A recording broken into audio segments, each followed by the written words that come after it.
नमस्कार। अर्थशास्त्र विभाग में आपका स्वागत है। अभी हम पिछले व्याख्यान में पढ़ रहे थे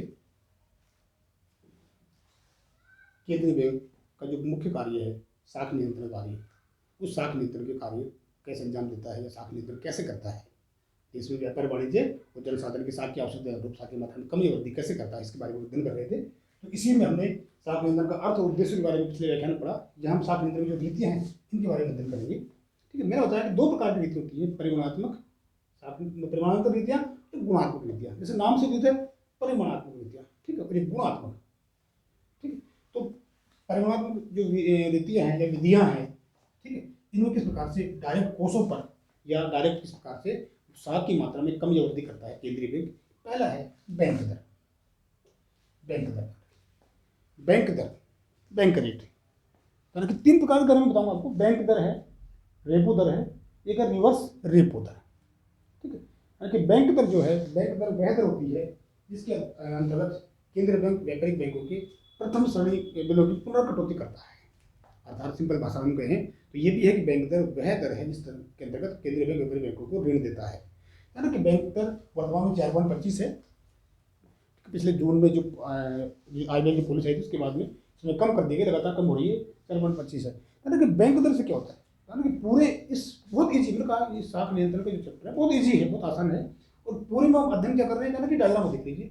हम अध्ययन ये कर रहे हैं हमारी इकोनॉमी जब ये स्थिति आ जाए तो हम इसको कैसे सुधार करें, जब हमारी ये स्थिति आ जाए तो इन कैसे इसको हल्का डाउन लें। अर्थात हम इस पूर्ण रोजगार की रेखा जो हमारी है ये अर्थव्यवस्था को इस प्रकार से इस पे आसपास कैसे रखें हम, कि इन्फ्लेशन कम से कम कैसे रोकें और हम लगातार जाने के आगे बढ़ेंगे, लगातार हम विकास के आगे बढ़े। ये मुख्य उद्देश्य होता है जाने की इस साख नियंत्रण की जो नीतियों के अंतर्गत। तो बैंक दर मैंने कहा एक तरह की ब्याज की दर है।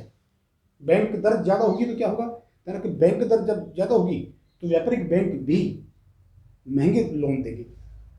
ठीक है, व्यापारिक बैंक भी जो है वो भी इन्वेस्टर्स जो हैं जो आधार की बैंकों से, केंद्रीय बैंक मैंने पिछले व्याख्यान में बताया, केंद्रीय बैंक बैंकों का और सरकार का बैंक होता है।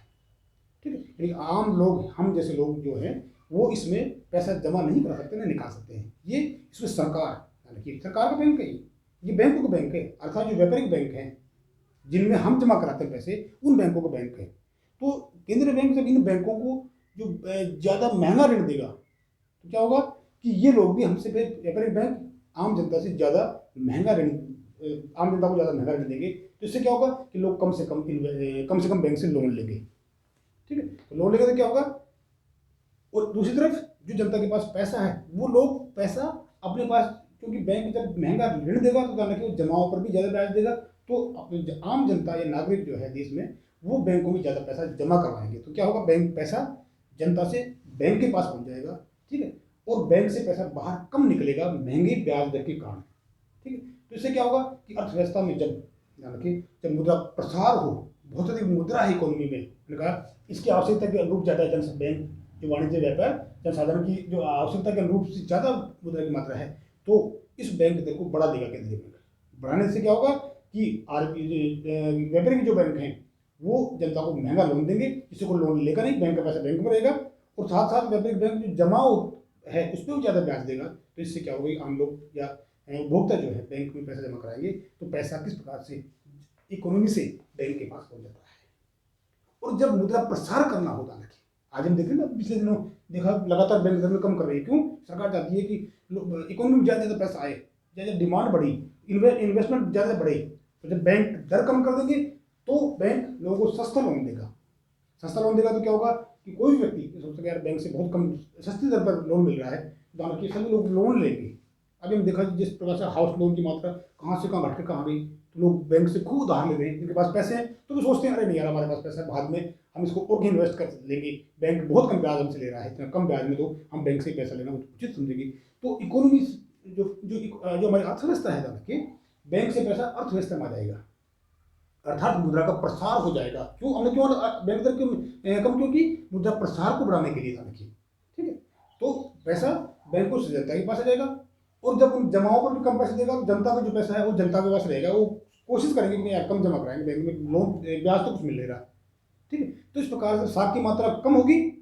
ठीक है, साख की मात्रा तो क्या होगा, उसमें प्रसार करने के लिए इस बैंक दर को कम कर देंगे। ठीक है, और साख की मात्रा ज़्यादा इकोनॉमी में उसको कम करने के लिए तो बैंक दर को बढ़ा देंगे। यानी कि इस प्रकार से बैंक दर के द्वारा यानी कि डायरेक्ट व्यापारिक बैंकों की कोषों पर प्रभाव पड़ता है, ठीक है, यानी कि सीधा प्रभाव पड़ता है इसके एकदम से। तो इस प्रकार से इस बैंक दर में कमी और वृद्धि के द्वारा केंद्रीय बैंक साख की मात्रा में घटत या बढ़त करता है इकोनॉमी की आवश्यकता के अनुरूप। क्लियर। दूसरा खुले बाजार क्रिया, ओपन मार्केट में। खुले बाजार क्रिया में क्या होता है, यानी कि सरकार के अंशपत्र ऋण पत्र इनको बेचने का काम है, ठीक है, एक तरह से बॉन्ड्स होते हैं, ठीक है, जो निश्चित टाइम के लिए दिए जाते हैं। इसमें ब्याज की दर ज्यादा होती है, तो क्या होगा, जब मुद्रा प्रसार बहुत ज्यादा हो तो सरकार क्या करेगी, बॉन्ड्स को जनता को बेच देगी। मुद्रा प्रसार का मतलब क्या है, ध्यान रखिए कि जब जनता में ज्यादा पैसा हो, अर्थात अर्थव्यवस्था में ज्यादा पैसा हो, तो रिजर्व बैंक को लगे इसको कम करना है, ठीक, तो क्या होगा, कागज के टुकड़े जो है बॉन्ड्स हैं वो जनता को बेच देगी, अर्थात रेट ऑफ इंटरेस्ट ज्यादा देकर। तो हम क्या करेंगे, उनको खरीद लेंगे।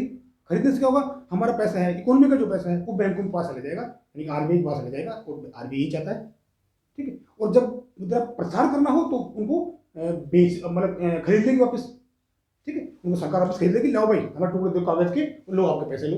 क्यों, क्योंकि उसको सरकार को, गवर्नमेंट को, आरबीआई को, जो हमारा रिजर्व बैंक ऑफ इंडिया है, उसको पैसा इकोनॉमी में छोड़ना है, ठीक है। तो ऐसी स्थिति में ध्यान रखिए, इस स्थिति में खुले बाजार की क्रियाओं में कार्य करता है अंशपत्रों को बेचकर और खरीद कर, ठीक है।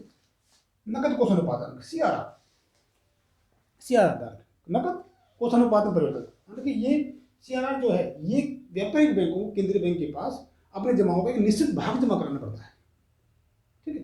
तो जब जब रिजर्व बैंक को लगे कि इकोनॉमी में ज़्यादा पैसा है तो इसकी मात्रा को बढ़ा देगी, इसका परसेंट बढ़ा देगा। तो इससे क्या होगा कि व्यापारिक बैंक कम लोन दे पाएंगे, क्योंकि ज़्यादा पैसा सीआरआर के रूप में केंद्रीय बैंक के पास जमा करना पड़ेगा, तो कम लोन दे पाएंगे, कम लोन देंगे तो कम प्रसार होगा, ठीक है। जब प्रसार करना हो बढ़ा देंगे, व्यापारिक बैंक से कहेंगे कि आप लोन दीजिए, बहुत कम पैसा अपने पास रखिए, बाकी सब बाहर दीजिए, अर्थात लोन दे दीजिए इकोनॉमी में, मुद्रा प्रसार करना है। तो इस प्रकार जाने की इस सीआरआर के द्वारा नकद कोष अनुपात में परिवर्तन करके इस प्रकार से साख नियंत्रण के अंतर्गत मुद्रा प्रसार या मुद्रा की मात्रा में कम या वृद्धि की जाती है रिजर्व बैंक के द्वारा। तरल कोष अनुपात में परिवर्तन, तरल कोष अनुपात में परिवर्तन, यानी कि ये वह जमा है जिसके अंतर्गत व्यापारिक बैंकों को अपनी जमाओं को निश्चित भाग अपने पास तरल रूप में, जिसमें बॉन्ड्स भी हैं, कैश भी है, सोना चांदी भी है, के रूप में अपने पास स्वयं के पास रखना पड़ता है, ठीक है। तरल कोष अनुपात में तो ये भी सेम स्थिति कार्य करता है कि जब इकोनॉमी में ज़्यादा पैसा है, ज़्यादा प्रसार है, तो इसकी मात्रा बढ़ा देगा। तो इससे क्या होगा कि व्यापारिक बैंक कम लोन दे पाएंगे, क्योंकि ज़्यादा मात्रा में अपने पास रखना पड़ेगा, कम लोन दे पाएंगे तो इकोनॉमी पैसा कम आएगा, ठीक है। और जब इसकी मात्रा में कम कर देंगे तो पैसा इकोनॉमी ज़्यादा जाएगा। तो इस प्रकार से साख की मात्रा में कम या वृद्धि करता है, इनकी मात्रा घटाने पड़ेगा। रेपो रेट, रेपो रेट, ठीक, शॉर्ट टर्म के लिए ध्यान रखिए, बैंक के द्वारा अगर बैंकों को ऋण देता है, रेपो रेट का मरीज 4% है, ठीक है। इस रेपो रेट से ही ध्यान रखिए बाजार की जो एक तरह से ब्याज की दर है वो तय होती है। रेपो रेट कम होगी तो बाजार की जो ब्याज की दर है, यानी कि हमको जो बैंक लोन देता है, ठीक है, जो वो दर कम होगी, कम होगी तो ज़्यादा मुद्रा प्रसार होगा।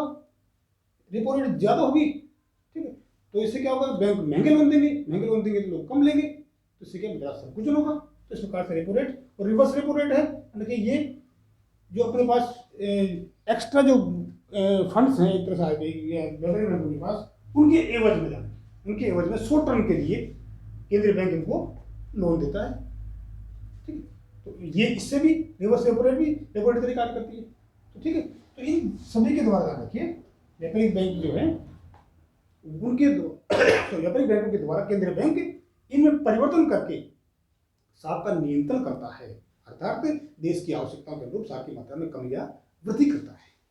तो यह है गुणात्मक साख नियंत्रण। गुणात्मक, मैंने कहा कि पूरी इकोनॉमी का एक साथ प्रभाव नहीं पड़ता है, गुणात्मक सिलेक्टिव, ठीक, क्षेत्र वाइज, जैसे नाम से देते चयनित साख नियंत्रण, साख का नियंत्रण करना लेकिन चयनित, कृषि क्षेत्र में नहीं करना है, कृषि क्षेत्र में मान लीजिए साख का विस्तार करना है, सर्विस सेक्टर में नहीं करना है, उद्योग में नहीं करना है, ठीक है, तो चयनित साख नियंत्रण अर्थात सिलेक्टिव। जब हम चयन के आधार पर क्षेत्र वाइज साख की मात्रा में नियंत्रण, मतलब क्या है, साख की मात्रा में की साख कमी भी की जा सकती है, साख की मात्रा में वृद्धि भी की जा सकती है आवश्यकता के अनुरूप। तो सरकार को लगे, बैंक को लगे कि कृषि में साख का विस्तार करना है, तो कृषि क्षेत्र में सस्ते लोन दे दीजिए, सब्सिडी दे दीजिए, यानी उस पर्टिकुलर केवल कृषि क्षेत्र में जाना कि हमको कृषि क्षेत्र में ही, यानी किसानों को ही पैसा देना है, सस्ता उसके जो कृषि औजारों के लिए लोन देना है, एक एग्रीकल्चर सेक्टर में ही ध्यान रखिए। तो इसलिए चयनित शाखा नियंत्रण उस सिलेक्टिव उस क्षेत्र विशेष में शाखा नियंत्रण हो जाएगा। शाखा राशनिंग, ठीक है। राशनिंग का मतलब क्या है? राशन सिस्टम, राशन कार्ड क्या होता है? राशन कार्ड राशनिंग सिस्टम, इसमें पर परिवार पर व्यक्ति के हिसाब से जो राशन दिया जाता है, ठीक है, ऐसे हिसाब का राशनिंग कर देंगे, ठीक है। लिमिट तय कर देंगे हम इसकी। इससे भी क्या है, शाख राशनिंग से भी शाख नियंत्रण होता है। नैतिक अनुन्वय कौन करता है? केंद्रीय बैंक व्यापारिक बैंकों नैतिक अनुन्वय करता है, उनको बताता है कि ये स्थिति है अर्थव्यवस्था में, ठीक है, और आपको ये करना है, उस हिसाब से उसके अकॉर्डिंग ही व्यापारिक बैंक उसका पालन करते हैं, उसको बताता है, उनको समझाता है। प्रचार, इसके अलावा केंद्रीय बैंक प्रचार भी करता है, समाचार पत्र पत्रिकाओं के द्वारा बुलेटिन निकालता है, बताता है।